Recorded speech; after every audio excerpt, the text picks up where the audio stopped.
বন্ধ করা যাবে না।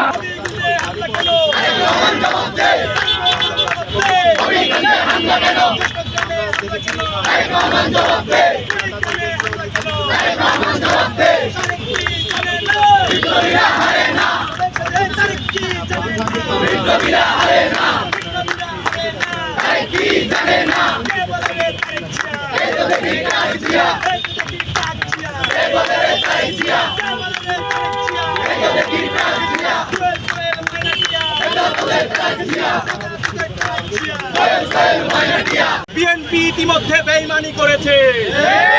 হবিগঞ্জে প্রথমে আমার ভাইদের উপর হামলা করা হয়েছে, তারপরে আবারও পুলিশ দিয়ে আমার ভাইরা যেই প্রতিবাদ সমাবেশ করতে গিয়েছিল, যেই গণতান্ত্রিক অধিকার ছিল, সেই অধিকারকে ক্ষুণ্ণ করেছে।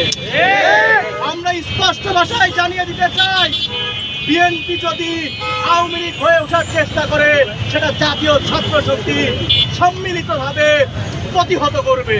আজকে এখানে আমরা দাঁড়িয়েছি, এটা খুবই লজ্জার বিষয়, এটা খুব পরিতাপের বিষয় যে এমন একটি মাসে, যেই মাসে 2 বছর আগে এই বাংলাদেশের মাটি একটা স্বৈরতন্ত্রের পতন ঘটিয়েছিল, সেই মাসে এসে আমরা দেখতে পাচ্ছি এই নতুন যেই সরকার হয়েছে, বিএনপি সরকার, তারেক রহমানের সরকার, সেই সরকার আবার সেই স্বৈরাচারের পথেই হাঁটছে।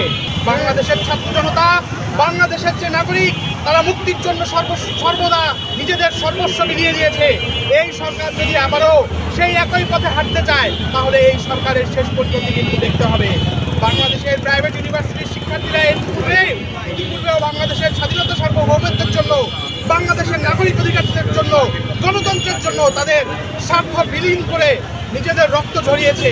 যদি আবারও এই তারেক রহমানের সরকার এই বাংলাদেশের জনবিরোধী কোনো সিদ্ধান্ত নেয়, প্রাইভেট ইউনিভার্সিটি এবং জাতীয় ছাত্র শক্তির শিক্ষার্থীরা কিন্তু এটাকে কোনোভাবেই সমর্থন করবে না। তারা কিন্তু আবারও এই সরকারকে প্রত্যাখ্যান করে ছাড়বে। একদিকে দেখলাম তারেক রহমান এক স্কুল ছাত্রকে তার কার্যালয়ে ডেকে তার সাথে সাক্ষাৎ করলেন। কারণ কি? তার দিকে সে তাকিয়ে ভালো করে একটা আসে।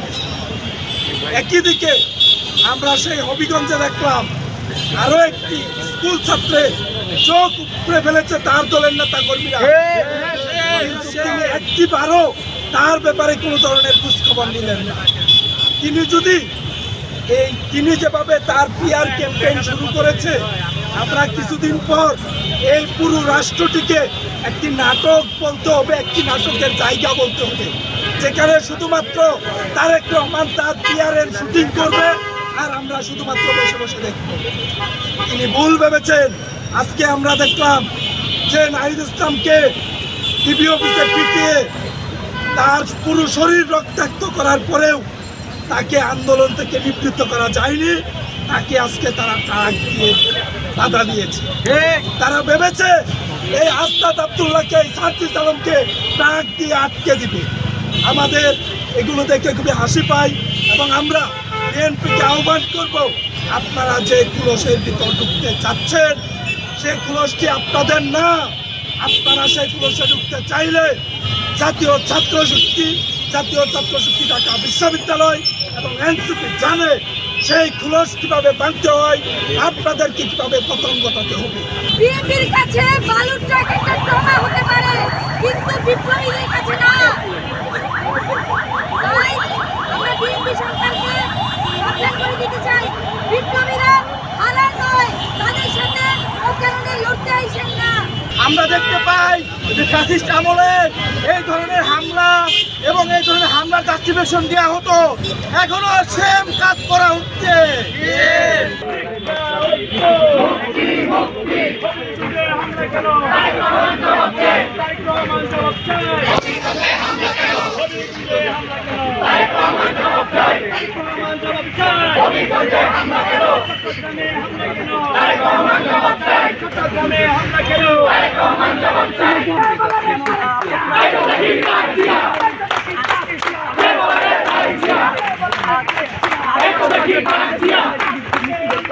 বন্ধ করা যাবে না, বন্ধ করা যাবে না, তারা কিন্তু বন্ধ করা যাবে না।